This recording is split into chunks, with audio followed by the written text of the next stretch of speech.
Jesus, the parable that we looked at in this couplet of parables, there are two parables together. And the one last week was the story of the widow and the unjust judge, and it was a parable on the importance of persistence in prayer. Now, I have to picture Jesus looking at his audience as he tells that parable about the persistence in prayer. And, I imagine him seeing somebody in the crowd going, got it handled. So he tells them another parable. Just in case you think you have it handled, let me tell you another parable. Just in case there are any of you who think you know what persistence in prayer means, who think you know about your own righteousness, let me tell you another parable. It's a parable about two men. Now, these two men, one of them is a Pharisee, a man who is a pillar of the community. A man who is a pillar of the community, who goes to the temple and prays on a daily basis. A man who shares his knowledge with everyone about his knowledge of the law. A man who gives 1/10 of everything he makes to the church. A man who fasts twice a week and is absolutely committed to his spirituality.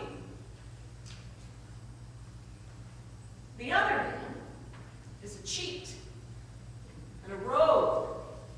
The other man is corrupt. The other man grabs money from his own people and gives it to the Romans. He's a tax collector. He's unclean. He's corrupt. He shouldn't even be in the temple.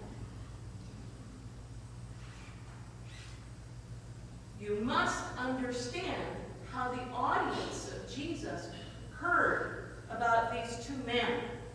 You must understand in a moment how they felt when the word Pharisee was said and when the word tax collector was said. But let me help you. I want to give you a better vision of these two men. Let's say Billy Graham and Tony Soprano.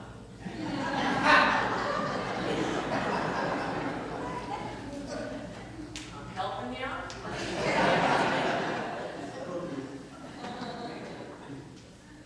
Bishop Kennedy and Don Corleone.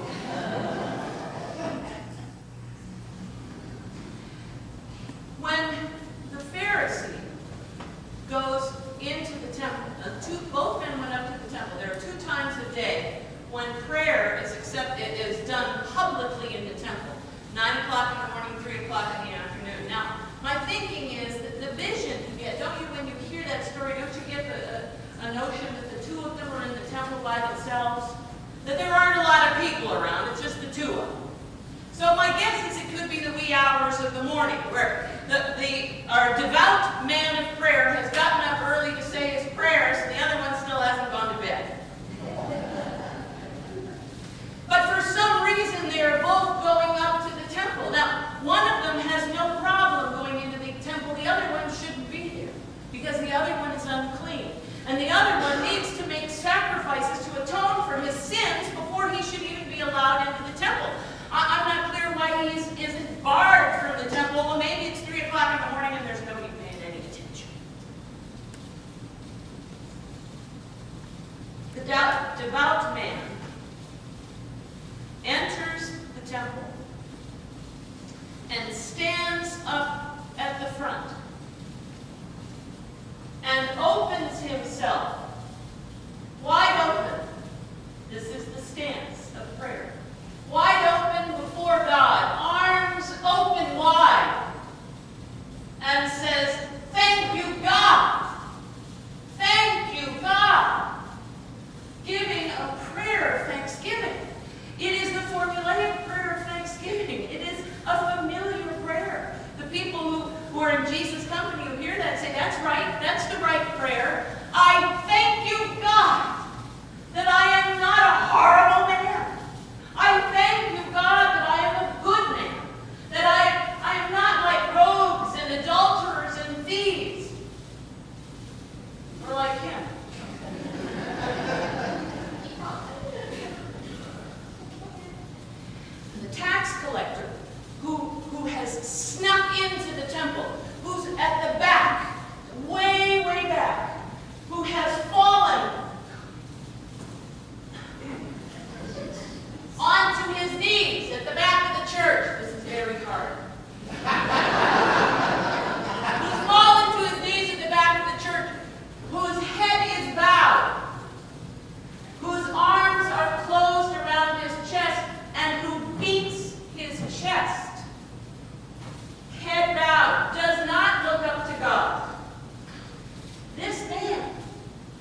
is so ashamed of who he is that he cannot even open himself to God as did the devout man. I am ashamed. God, another formulaic prayer based on Psalm 51. Oh God, have mercy on me, a sinner. We know nothing about these two men, really. We only know about this current moment in their lives. We don't know what led the tax collector to come to the temple. We have no idea what trauma may have happened in his life. And quite frankly, we don't know if he changed anything after he left the temple. All we know is that these two people showed up in the temple. Jesus tells us, and said their prayers. And Jesus tells everybody who has ears to hear that it was in the moment that the devout man prayed his prayer and had contempt for another human being that the integrity of his righteousness was devastated. In the moment of his saying his prayer before God and saying, thank you, God, that I am not like all those rotten people in the world and not like him over there. In the moment that his contempt for that other human being emanated from his mouth, I am wondering if he didn't wince at what he had said. I'm wondering if this devout man, this pillar of the community, didn't go, ooh, I don't think I should have said that. And the tax collector, who is still rotten to the core, who is still a rogue and still a thief and still unclean, Jesus tells me is justified, has made himself right with God. That's what that means. His prayer has put him on the right path with God, whereas the devout man's prayer has disconnected him from God. It's very